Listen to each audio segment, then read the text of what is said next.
تاسو ته یو دوه شارټ خبرې کوم. دلته سوپر مارکیټ کې مونږ ولاړ یو چې دلته هم کم خلک دي او د حیات آباد خلکو ته ان جنرال وګورئ زمونږ چې کله پولیټیکل اکټیویټي وي په پاکستان کې نارملی هغې ته ځي ورکران او دا 24 ته چې کم لانګ مارچ دی دا ورکرز له نه دی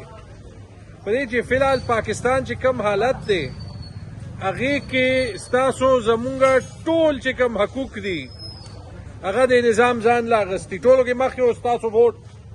تاسو ته پته دلته حیات آباد کې تاسو یو ریکارډ ووټ ما له نه راکړی عمران خان له هم ورکړی و ډبي نه مو مکه راوبته هغې نه پس چې په کاغذ باندې اولیکلی شو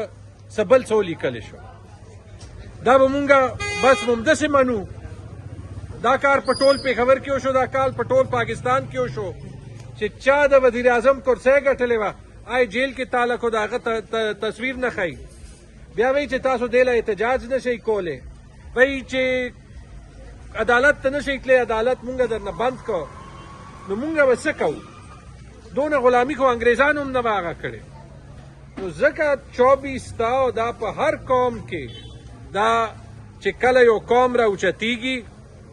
نو هغه بیا پرامن احتجاج دپاره په سړک باندې راوځي او زه نن په سوپر مارکیټ کې هم سبا او بل سبا هم په حیات آباد کې کیمپین کوم زما د حیات آباد چې کم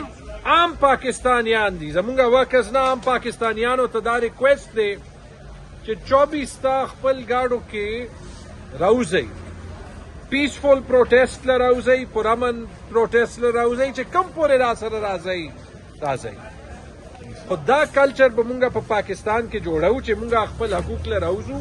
نو هله به ستاسو د الیکشن ریزلټ څوک نه بدلی او هله به ستاسو پرایم منسټر څوک جیل ته نه اچوي ټیک ده نو انشاءالله 24 تاریخ ته به دلته نه تاسو سره راوځو او چې چرته عمران خان وایي کم حده پورې هغه وایي چې لاړ شئ هغې پورې به مونږ ثانک یو